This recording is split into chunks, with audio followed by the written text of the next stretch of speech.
안녕하세요, 준희입니다. 오늘은 일본어 능력 시험인 JLPT N3랑 N2 후기와 팁들을 공유해 보려고 해요. 시작해 볼까요? 우선 접수는 1년에 단 2번이 있는데요. 7월 시험은 4월에 접수할 수 있고 12월 시험은 9월부터 접수가 가능합니다. 합격 커트라인은 등급별로 조금 달라요. 근데 우선 기본적으로 180점 만점을 하고 있어서 N3의 경우에는 95점 이상을 취득해야 되고 N2는 90점 이상을 받으시면 됩니다. 근데 여기서 꽈락이라는 게 또 존재를 하는데요. 총 과목이 3개거든요. 언어 지식이랑 독해랑 청해가 있어요. 근데 각각 60점인데 과목별로 19점 이상을 못 받게 되면 꽈락으로 자격증을 통과를 못 하세요. 그러니까 예를 들어서 한 과목이 18점이 나왔다 하면은 아무리 총 점수가 충족이 돼도 자격증은 불합격으로 나오게 됩니다. 과목별 소요 시간은 다음과 같고요. N2, N3 차이점이 있다면 N2의 청해가 10분이 더 깁니다. 시험 시간표도 여기 띄워드릴 건데요. N2를 보시면 언어 지식이랑 독해 두 과목이 구분 없이 시험이 한 번에 진행이 돼요. 무슨 말이냐면 언어 지식, 독해 과목은 다르지만 시간 분배를 자율적으로 할 수 있다는 뜻이기도 해요. 저는 개인적으로 독해 읽는 게 오래 걸려서 시간 분배가 자율적이어서 좋았습니다. 그리고 공통적으로 중간에 쉬는 시간이 있는데요. 이게 쉬는 시간이 상당히 길죠. 그리고 점심시간이기도 해서 저는 배고픈 걸 못 참아가지고 바나나나 이렇게 간단하게 먹을 수 있는 간식 같은 거를 챙겨서 갔는데 큰 도움이 됐습니다. 합격률을 살펴볼게요. 제가 취득한 작년의 합격률은 N2랑 N3가 둘 다 30%대를 기록을 했는데 보통 매년 30%대의 합격률을 보여주고 있더라고요. 그래서 다른 언어 자격증 시험보다는 좀 쉽게 취득할 수 있는 자격증인 것 같습니다. 저의 성적을 공개를 해볼게요. N3는 제가 고등학교 때 봐서 세부 내역을 가지고 있는 게 없어서 N2를 공개를 해볼게요. 언어 지식 60점 만점에 24점, 반도 못 맞췄고요. 독해는 60점 만점에 42점, 청해는 60점 만점에 만점을 받았어요. 그래서 총 점수는 180점 중에 126점으로 합격을 할 수 있었습니다. 저의 공부법과 제가 사용한 교재를 좀 공유를 해보자면 일단 저는 독학을 했고요. 저는 크게 3단계로 공부를 했는데 첫 번째는 시중에서 파는 기본적인 문제집 있잖아요. 그거 중에 하나를 골라 잡아서 하루에 3페이지 정도씩을 공부를 했어요. 매일 3페이지 풀고 채점하고 틀린 거 한번 써보면서 외우고 이런 식으로 꾸준하게 공부를 했습니다. 근데 저는 딱히 추천하는 문제집은 없고 많은 분들이 구매하시는 교재라든지 아니면 자기가 봤을 때 이 구성이 마음에 든다라는 책 아무거나 골라서 공부하시면 좋을 것 같아요. 그리고 두 번째로는 이 책은 제가 정말 강추하는데요. JLPT 적중 모의고사 5회분이라는 교재예요. 근데 이거는 모의고사가 5회분이 들어있어서 시험 보기 전 1, 2주 전부터 실제 시험을 보는 것처럼 시간을 재고 연습하기가 되게 좋았던 교재였습니다. 그리고 실제 시험이랑 난이도도 되게 비슷해서 저는 강력 추천할 것 같아요. 세 번째는 JLPT 홈페이지에 들어가면 공식 문제집이 있어요. 근데 이거를 무료로 다운받을 수 있고 인쇄도 가능하기 때문에 시험 보기 직전에 정말 파이널 테스트를 친다고 생각을 하고 저는 이걸 인쇄해서 풀었습니다. 근데 난이도가 생각보다 너무 어려운 거예요. 그래서 좀 시험 직전 대비에 도움이 많이 됐어요. 그리고 아무래도 공식 사이트에 올려진 문제다 보니까 문제 유형이라든지 이런 게 실제 시험이랑 가장 유사하지 않을까라고 생각을 해서 추천을 드립니다. 합격의 팁을 공유해보자면 우선 세 과목 모두 좋은 점수를 받는 것도 중요하지만 합격이라는 것만 목표로 하시는 분들에게는 이걸 추천을 드려요.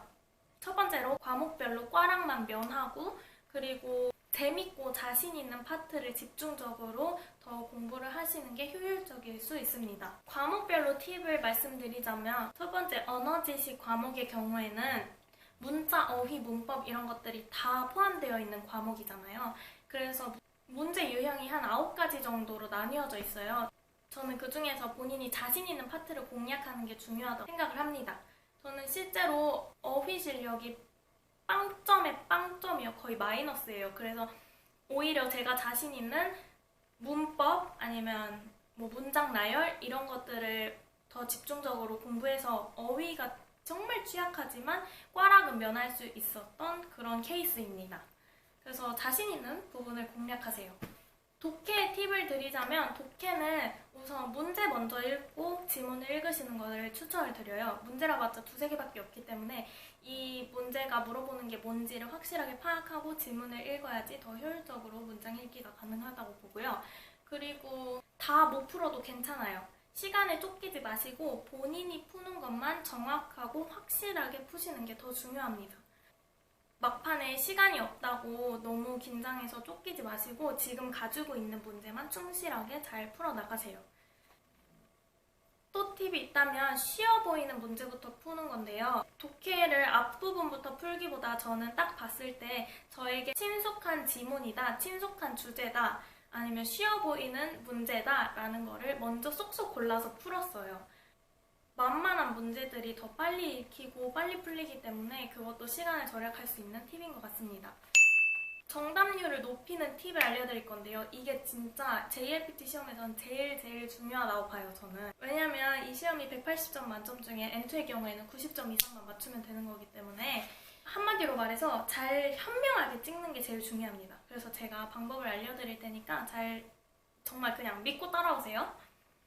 여러분, 제가 지금부터 정답률을 높이는 법에 대해서 알려드릴 건데요. 이거는 어떻게 진행을 해야 되냐면 과목별로 나눠서 진행을 해야 돼요. 언어 지식을 푼다고 생각을 하고 이거를 알려드릴게요. 첫 번째, 모르는 문제는 절대 풀지 말고 넘어가세요. 단 1, 2, 3, 4가 있잖아요. 근데 확실하게 아니다라고 생각하는 답만 X 표시하시고 다음 문제로 넘어가실게요. 두 번째, 내가 문제 풀 수 있는 것만 다 풀었다 하면은 선택지를 분석을 하실 거예요. 각각 선택지 1, 2, 3, 4번 중에 몇 번이 나왔는지를 이런 식으로 개수를 세워주실게요. 세 번째, 가장 적게 나온 선택지로 내가 못 푼 문제를 다 찍어주실 거예요. 여기서 예를 들어서 4번이 가장 적게 나왔잖아요. 그러면 내가 못 푼 문제를 전부 다 4번으로 일관되게 체크를 해주시는 거예요. 네 번째, 근데 공교롭게도 문제 중에 확신을 가지고 4번이 아니라고 표시한 문제가 있을 거 아니에요. 이런 문제에 한해서는 두 번째로 적게 나온 선택지로 선택을 해주시는 거예요. 여기서 보면 4번 다음에 3번으로 가장 적게 나왔잖아요. 그러면 이 문제에 한해서는 3번으로 답을 체크를 해주십니다. 간단하죠? 포인트는 그거예요. 모르는 문제는 가장 빈도수가 적게 나온 선택지로 일관되게 선택을 한다. 이게 포인트입니다. 이렇게 해서 저도 실제로 언어 지식이 정말 꽝이었는데 이렇게 잘 파악을 해서 30% 이상의 확률로 맞춰서 꽈락을 면했습니다. 여러분도 꼭 따라해보세요. 유의사항이 3가지가 있는데요. 첫 번째는 시험 결과랑 취득일에 관한 거예요. 이게 JLPT의 진짜 최대의 단점입니다. 본인이 자격증을 취득하면 그 자격증을 한 2달, 3달 넘어서야 받을 수 있어요. 예를 들어서 7월 초에 시험이 있잖아요. 그러면 성적 확인은 8월 중순에나 가능하고 자격증 취득일도 8월 중순으로 찍혀서 나와요. 그리고 합격자에 한해서 우편으로 자격증을 발송을 해주는데 그거는 거의 한 9월 말경이나 보내주거든요. 그래서 실제로 시험은 7월이지만 뭐 9월 말에나 자격증을 받을 수 있는 매년 이런 식으로 진행이 됩니다. 두 번째, 저는 시험 보는 당일 교실에서 정답을 적어가는 거는 부정행위입니다 라고 안내를 받았어요. 근데 저희 반만 그렇게 안내를 한 건지 아니면 매년 이렇게 안내를 하는지 모르겠는데 아무튼 결과가 한 2~3달 뒤에나 나오니까 이거를 빨리 알아야 될 거 아니에요. 시험 본 사람 입장에서는. 근데 여러분께 팁을 드리자면 절대 저를 포함한 대다수의 사람들이 수험표 뒷면 이면지에다가 답을 적어서 옮겨오는 행위를 했다고는 말씀드릴 수 없을 것 같아요. 들키지 마세요. 합격 예측은 뭐 시원스쿨이라든지 많은 학원 사이트에서 할 수 있는데 저는 한국 사이트보다는 중국 사이트가 훨씬 더 정확한 것 같더라고요. 초랭이, 파랭이 이런 중국 사이트들이 있거든요. 거기서 예측했던 정답률이 가장 정확했습니다.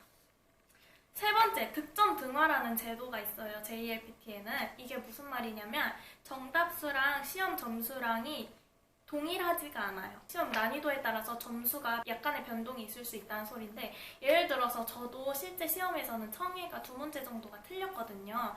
근데 결과에서는 60점 만점이 나왔어요. 그러니까 본인이 푼 문제보다 점수가 작게 나올 수도 있고 높게 나올 수도 있다는 소리입니다. 네, 여기까지 JLPT N2랑 N3 후기랑 팁이었고요. 오픽 일본어 시험이라든지 다양한 취업 어학 자격증이 궁금하신 분들은 구독 눌러주세요. 좋아요도 눌러주세요. 안녕!